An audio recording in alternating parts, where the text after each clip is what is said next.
Shalom, jumpa lagi dengan saya di Klavo Sukacita. Saya akan membagi kebenaran firman Tuhan bagi kita. Mari kita berdoa. Kami siap mendengarkan firman-Mu, kami siap dituntun dan didewasakan lewat firman-Mu. Amin. Bagian kebenaran firman Tuhan dalam kitab Daniel pasal 9 ayat 13 dan ayatnya yang ke-14, demikian bunyi firman Tuhan.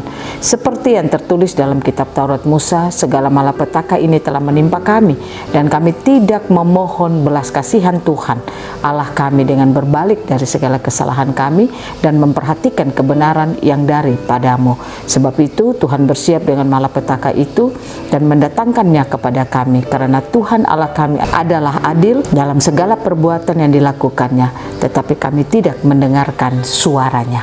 Demikian jauh pembacaan firman Tuhan. Pemirsa Klavo yang diberkati oleh Tuhan, kita sebagai orang yang percaya kepada Yesus Kristus, makanan kita adalah firman Tuhan.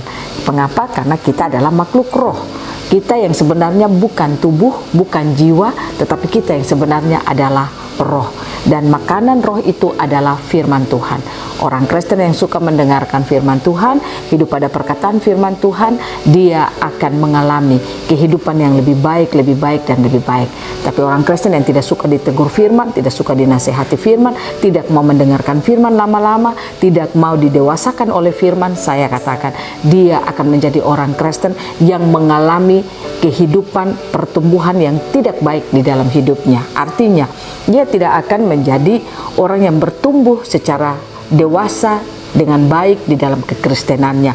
Ibarat anak yang bertumbuh tidak memakan makanan yang sehat, tetapi dia memakan makanan yang junk food, yang memberikan dia hanya bisa bertumbuh, kelihatannya gemuk, tetapi sebenarnya dia tidak sehat. Nah, oleh karena itu saya ingin katakan kepada saudara, makanan kita yang sebenarnya adalah firman Tuhan. Marilah kita hidup mendengar dan melakukan apa kata firman Tuhan, supaya Tuhan akan menuntun setiap perjalanan kehidupan kita, sehingga apa yang telah Dia rancang dalam hidup kita akan mengalami kehidupan yang lebih baik di dalam seluruh kehidupan kita. Belajar lewat kebenaran firman Tuhan. Dalam ayatnya yang ke-13 dan ayatnya yang ke-14 dikatakan, seperti yang tertulis dalam kitab Musa, segala malapetaka ini telah menimpa kami, dan kami tidak memohon belas kasihan Tuhan Allah kami dengan berbalik dari segala kesalahan kami dan memperhatikan kebenaran yang daripadamu. Sebab itu Tuhan bersiap dengan malapetaka itu dan mendatangkan kepada kami, karena Tuhan Allah kami adalah adil dan segala perbuatan yang dilakukannya, tetapi kami tidak mendengarkan suaranya. Artinya Daniel di dalam doanya dia melihat bahwa Tuhan itu memberikan malapetaka di dalam kehidupan umatnya karena kesalahan dari umat itu sendiri. Sebenarnya umat itu harus menyadari itu dan berbalik mendengarkan suara Tuhan, supaya mereka akan dipulihkan dari keadaan mereka. Tetapi di sini dikatakan mereka tidak berbalik dan tidak mendengarkan suara Tuhan. Itulah yang membuat sehingga Tuhan akan terus memberikan kehidupan yang buruk di dalam kehidupan umatnya, sehingga umat itu tidak akan mengalami kemenangan di dalam seluruh hidupnya. Apa yang dilakukan Tuhan ini bukan Tuhan itu jahat, tetapi apa yang dilakukan Tuhan ini sebagai tanda supaya umat itu bisa kembali melihat kepada Tuhan dan mereka bisa melakukan apa seperti yang diinginkan oleh Tuhan. Nah, pemirsa Klavo yang diberkati Tuhan, terkadang ada banyak hal yang seolah-olah kita merasa bahwa Tuhan tidak adil dengan kita. Kita merasa bahwa Tuhan itu tidak melakukan yang baik dalam hidup kita karena kita melihat situasi dan keadaan yang kita alami. Tapi saya ingin katakan kepada saudara, apapun yang kita alami dalam perjalanan hidup kita, lihatlah bahwa Tuhan itu adil, karena Dia mau supaya kita tidak hidup lewat apa yang kita pikirkan dan apa yang kita mau, tapi Dia mau supaya kita hidup terus bergantung kepadanya. Dia mau supaya kita terus hidup berharap kepadanya. Nah, oleh karena itu, bagaimana supaya kita bisa bergantung dan berharap kepadanya?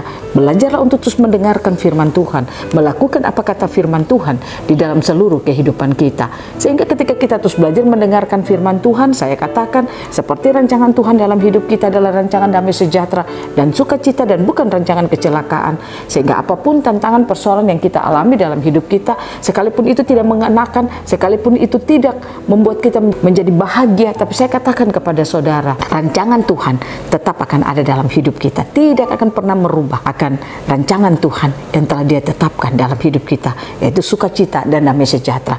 Jadi hidup kita mengalami sukacita dan damai sejahtera bukan karena kondisi keadaan yang kita alami, tetapi apa yang kita alami lewat kebenaran-kebenaran firman Tuhan yang kita hidupi, mendengarkan suara Tuhan, itulah yang membuat sukacita dan damai sejahtera dapat menguasai akan seluruh situasi keadaan yang kita alami di sekitar kita. Nah, oleh karena itu pemirsa Klafos yang diberkati Tuhan, belajarlah jadi orang Kristen yang suka akan mendengarkan firman Tuhan. Jangan engkau menjadi orang yang tidak suka mendengarkan firman Tuhan, tapi belajarlah menjadi orang yang cinta akan firman Tuhan, haus dan lapar akan firman Tuhan di dalam kehidupan saudara setiap saat. Habis saya berdoa biar Roh Kudus mampukan saudara untuk mendengar dan melakukan apa kata firman Tuhan di dalam kehidupan saudara setiap saat. Amin. Mari kita berdoa. Terima kasih Tuhan, kami rindu Engkau terus taruh di hati kami, hati yang haus dan lapar akan firman-Mu, sehingga kami dapat hidup melakukan apa kata firman Tuhan di dalam kehidupan kami, sehingga kami percaya kami akan mengalami rancangan Allah yang luar biasa dalam hidup kami setiap saat. Amin. Shalom, Tuhan berkati kita semua.